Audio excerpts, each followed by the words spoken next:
olá alunas, sejam mais uma vez bem-vindos ao Se Liga na Educação. Eu sou a Débora, professora de Química, e hoje nós vamos dar continuidade com o tema isomeria. Vamos trabalhar hoje com a isomeria espacial. Bom, como objetivo da aula de hoje, nós teremos então continuar a diferença entre uma geometria plana e uma geometria espacial, ou estereoisômeros, e vamos trabalhar as suas classificações e características, que vai ser extremamente importante para que você, aluno, consiga realizar as suas atividades no PET, ok? Bom, antes de começar a falar sobre a isomeria especificamente, eu quero trazer para vocês o conceito de barreira rotacional. Vamos ler juntos? Então, barreira rotacional é definida como uma barreira física que impediria a ligação de girar em torno do seu próprio eixo. Eu vou pedir para vocês me acompanharem agora em alguns modelos atômicos e esses modelos vão então mostrar para vocês como que essa estrutura, como que essa barreira rotacional funciona nas estruturas. Primeiro eu vou mostrar para vocês aqui esse modelinho. Então, olha só, eu tenho aqui duas bolinhas pretas representando os carbonos, duas bolinhas amarelas representando, então, os meus cloros e quatro bolinhas brancas representando, então, os meus hidrogênios. Bom, o que eu tenho aqui? Eu tenho uma ligação simples entre os meus carbonos, correto? E os meus cloros estão exatamente na mesma direção, ou seja, os dois estão voltados para cima. Observe agora essa capacidade que a ligação simples tem. Lembra que as moléculas, elas não são estáveis, ou seja, elas estão o tempo todo em movimento. Um dos movimentos que as ligações simples são capazes de fazer é rotacionar sobre o seu próprio eixo. Então, dessa forma, ora a molécula está com os cloros voltados para o mesmo lado, ora essa molécula estaria com os cloros com orientações diferentes, ok? Bom, agora vamos avaliar essa outra substância aqui. Agora eu tenho dois carbonos, dois cloros e dois hidrogênios, que seriam essas bolinhas brancas. Observe que agora eu tenho uma ligação dupla entre carbonos. Eu tenho ainda o meu eixo aqui, só que eu não consigo girar eles. Observe que eu não consigo fazer o mesmo tipo de rotação que estava na ligação simples. Logo, quando esses cloros estão direcionados para cima, eu não consigo direcionar eles para baixo. Se eu tiver uma diferença entre os cloros, um para cima e um para baixo, eu estou me referindo a substância diferente. Logo, quando eu tenho dupla ligação entre carbonos, essa substância é diferente da outra. Enquanto que na ligação simples, essa substância é exatamente a outra substância, porque eu simplesmente rotacionei, ok? Então, voltando aqui no slide, então, a barreira rotacional é uma propriedade das insaturações duplas, tá? E as ligações simples não vão possuir essa barreira rotacional. Logo, quando eu trabalhar com dupla ligação numa cadeia aberta, eu estou trabalhando, então, substâncias diferentes, uma vez que esses ligantes tenham posições diferentes. Bom, nós podemos representar a forma tridimensional usando recursos gráficos. Uma dessas formas é usando esses desenhos. Então, quando eu tenho um risco, eu indico um plano. Quando eu tenho esse rachurado, eu indico atrás do plano. E quando eu tenho esse triângulo preenchido, eu indico, então, a frente do plano. Vamos voltar para o meu recurso tridimensional para vocês entenderem? Então, olha só. Aqui eu tenho a mesma moléculazinha que está ali representada. O carbono, eu tenho os meus 4 hidrogênios. Observe que 2 deles estão no mesmo plano. Então, eu consigo colocar a minha mão aqui e ver que eles estão no mesmo plano. Ao mesmo tempo, eu enxergo que um está para frente e o outro está para trás do meu plano, ok? Um está depois da minha mão e o outro está à frente da minha mão. Então, dessa forma, eu consigo representar em duas dimensões, em um plano, eu consigo fazer essa diferença de um recurso 3D. Bom, voltando então agora à isomeria propriamente dita. Então, a isomeria espacial ou estereoisômeros, eles são divididos em duas categorias. São os isômeros geométricos e os isômeros ópticos, ok? Dentre esses dois isômeros, nós temos, então, algumas nomenclaturas específicas. Por exemplo, na geométrica, nós usamos o termo cis ou trans. E, em algumas condições, o termo Z ou E. E na óptica, nós temos dois tipos, que são as substâncias ativas e inativas, e dentro das ativas ainda há mais duas diferenciações que vamos trabalhar mais para frente, ok? O que seria, então, os isômeros geométricos ou a isomeria geométrica? Então, são isômeros que vão apresentar a mesma fórmula estrutural plana, porém, teremos, então, substâncias diferentes. Então, vamos observar essa fórmula. Eu tenho aqui um Cl ligado a um C que está ligado a um hidrogênio. Esse C faz uma dupla ligação com outro carbono, com outro C, que está ligado a um hidrogênio e a um cloro.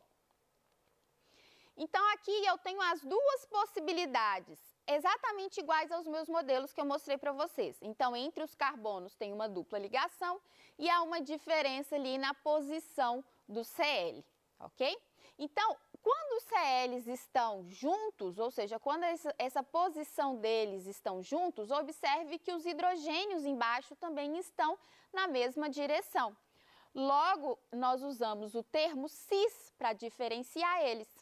Então, o nome dessa substância se torna cis,1,2-dicloroeteno, ok? E quando eu tenho essa estrutura com os hidrogênios e os cloros separados, ou seja, em posições diferentes, nós chamamos eles de trans. Então, trans,1,2-dicloroeteno. Observe que se eu tenho nomes diferentes, eu tenho estruturas diferentes, logo propriedades diferentes. Então, por isso há essa necessidade de ter, então, um prefixo, de ter alguma coisa que vai diferenciar na nomenclatura essas substâncias, ok? Bom, existem, então, as condições necessárias para que nós tenhamos, então, isômeros espaciais geométricos. Quais são essas condições? Primeiro, a cadeia precisa ser aberta. E nessa cadeia aberta precisa ter necessariamente, no mínimo, uma insaturação, ou seja, uma dupla ligação química. E eu preciso que os ligantes a esses carbonos sejam diferentes. Bom, pela imagem vai facilitar. Se eu tenho dois carbonos fazendo dupla ligação, eu vou ter esses ligantes chamados de R. Então, R1 precisa ser diferente de R2, enquanto que R3 precisa ser diferente de R4. Dessa forma, eu vou garantir a existência de um isômero espacial geométrico, ok? Vamos fazer algumas atividades para poder facilitar isso? Então, vamos lá. Bom, nós temos aqui um exemplo. Então, um CH2 fazendo uma dupla ligação com CH e uma ligação simples com CH3. Como que seria a montagem dessa estrutura? Bom, então dentro dessa representação como estamos trabalhando hoje, nós vamos colocar esses ligantes para cima e para baixo, ok? Então, observe que, pela regra, a cadeia tem que ser aberta, ok? Ela é aberta. Precisa ter insaturação, temos insaturação. E o R1 precisa ser diferente de R2, R3 diferente de R4. Logo, observe que os hidrogênios que ocupariam a posição de R1 e R2 são iguais. Isso impede, então, que essa molécula possua, então, um isômero, ok? Vamos ver outro exemplo. Eu tenho agora um cloro, um flúor, prop, um eno. Então, eu tenho essa seguinte estrutura. Eu tenho no carbono 1 um cloro, um Cl, um F, um flúor ligado a ele, eu tenho um hidrogênio do outro lado e tenho um CH3, ok?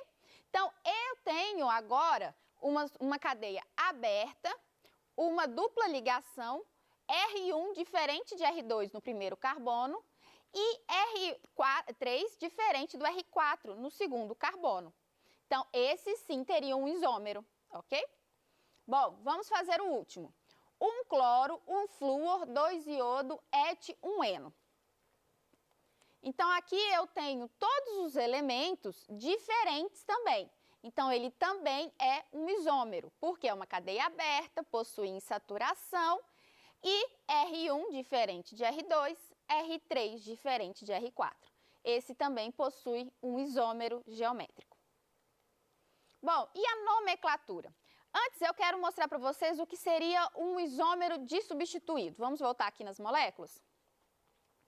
Então, imagine que eu tivesse essa molécula aqui, tudo com bolinha branca. Eu tirei ou seja, seriam todos Hs. Se eu tirar um H e colocar um Cl, ou seja, um cloro, eu vou fazer uma monossubstituição. Aqui eu tirei outro hidrogênio e coloquei outro Cl, outro cloro. Então, eu tenho uma dissubstituição, ou seja, eu substituí 2 vezes na molécula, ok? Então, olha só, a nomenclatura dos dissubstituídos vai ter a mesma estrutura plana para os dois, e o que vai diferenciar vai ser justamente a estrutura.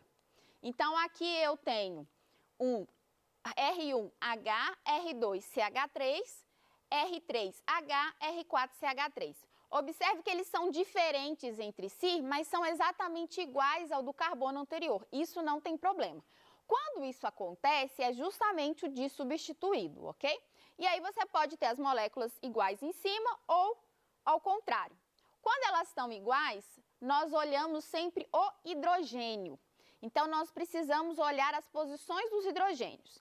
Se eles estão na mesma direção, nós chamamos essa molécula de cis. Então, essa molécula é cis-but2eno. Se ela estiver em posições diferentes, nós chamamos ela de trans-but2eno, ok? E quando eu tenho os ligantes totalmente diferentes, Débora, como que eu faço? Bom, a estrutura plana é a mesma e o que vai diferenciar é justamente a posição dos elementos. Então, eu tenho aqui o ligante cloro, flúor, iodo e hidrogênio. Eu tenho do outro lado os mesmos ligantes, porém agora estão em posições diferentes. O que você deve fazer?